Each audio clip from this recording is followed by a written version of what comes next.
அன்பான சகோதர சகோதரிகளே, என்ன இந்த சால்வேஷன் ஆஃப் இந்தியா சேரிட்டபிள் ட்ரஸ்ட்டுக்கு வந்து லாஸ்ட் இயரும் கூப்பிட்டாரு, வர முடியாத சூழ்நிலை. இந்த வருஷம் எப்படியும் பண்ணணும்னு சொல்லி I love to make it அப்னு சொல்லி வந்துட்டேன். இவ்வளவு அருமையாக பண்ணியிருக்க கூட்டத்தை பார்த்து நான் பிரமிச்சு போயிட்டேன். ஒரே ஒரு விஷயம் மட்டும் சொல்லிக்கிறேன். நான் மாற்று மதத்தை சேர்ந்தவனாக இருந்தாலும் ஒரு சின்ன இன்சிடெண்ட் என் லைஃப்பில் நடந்துச்சு. இங்கே சொல்கிறதுக்கு நான் ரொம்ப கடமைப்பட்டிருக்கேன். 2010 2011 நான் ஒரு கண் மருத்துவர், குட் ஷெல்டரில் இருக்கேன். ஒரு நாளைக்கு 400-500 கேஸ் பார்ப்பேன், ஒரு 50-60 சர்ஜரி பண்ணுவேன். ஒரு 2010 நவம்பர்லேருந்து 2011 ஜனவரி வரைக்கும் சில பேஷண்ட்ஸ்க்கு கொஞ்சம் பிரச்சனைகள் இருந்தது. அது என்னால் கண்டுபிடிக்க முடியலன்னு மற்ற மருத்துவர்களையும் நான் எங்கள் மருத்துவமனைக்கு அனுப்பிச்சு பாருங்கன்னு சொல்லும்போது யாராலையும் கண்டுபிடிக்க முடியல.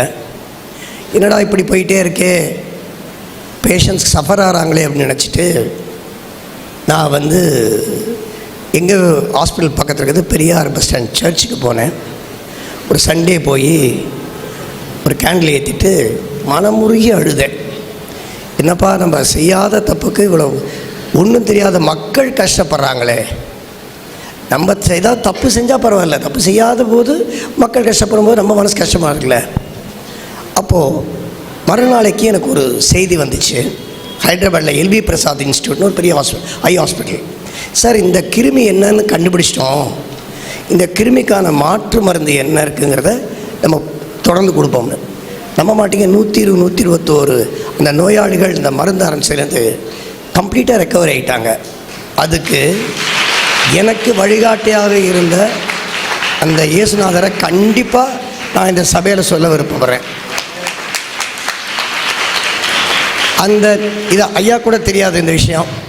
120-122 பேருக்கு வந்து என்னை பார்க்கும்போது நான் மனம் திறந்து இந்த மேடையில் சொல்கிறேன். நான் ஒரு பைபிள் வச்சு தான் டெய்லி படுப்பேன். இன்றைக்கும் அந்த பைபிள் அவங்க தலையில் வச்சு யெகோவா ரஃபா இதை குணப்படுத்து,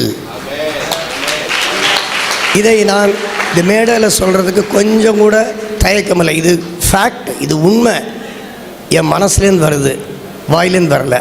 ஸோ இந்த சபையில் நான் இதை சொல்கிறதுக்கு கடமைப்பட்டிருக்கேன். நீங்கள் எல்லாம் you should all B proud. நம்மளை இயேசுநாதர் நம்ம இவ்வளோ தூரம் வழிநடத்தி கொண்டு போகிறாரு. அந்த வழிநடத்தலில் எல்லோரும் அவர் போதிச்ச is a possessive God. Love பண்ணுவார், லவ் பண்ணி அவ்வளோ பெரிய கவர்ந்துருக்கிறார். ஸோ அந்த மாதிரி love is a very powerful tool. அதை விட பவர்ஃபுல்லான ஒரு டூல் கிடையாது. ஸோ நம்ம எல்லோரும் சகோதரத்தோட அன்புங்கிறத எல்லாத்தையும் காமிச்சு எல்லோரும் நம்ம சந்தோஷமாக இருக்கணும். இந்த சேரிட்டபிள் ட்ரஸ்ட்டில் நான் சொல்ல வேண்டிய ஒரே ஒரு விஷயம், இங்கே சார் மூலமாக யார் வந்தாலும் வேடையில் வச்சுருக்க எல்லா பெரியவங்க மூலமாக சொல்கிறேன், என்னை நன்றாக உபயோகப்படுத்தி கொள்ளலாம். I am willing to do free eye camps.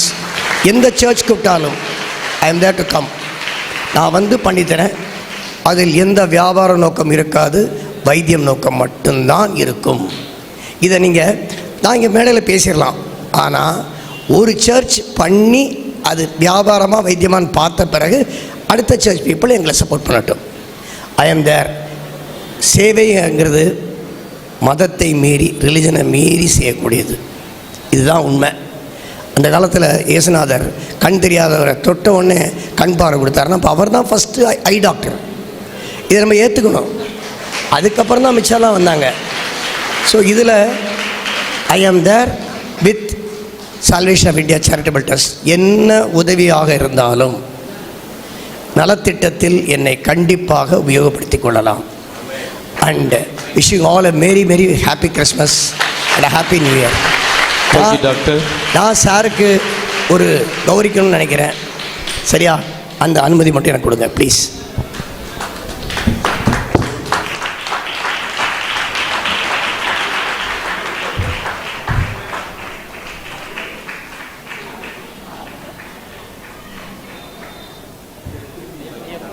அவன்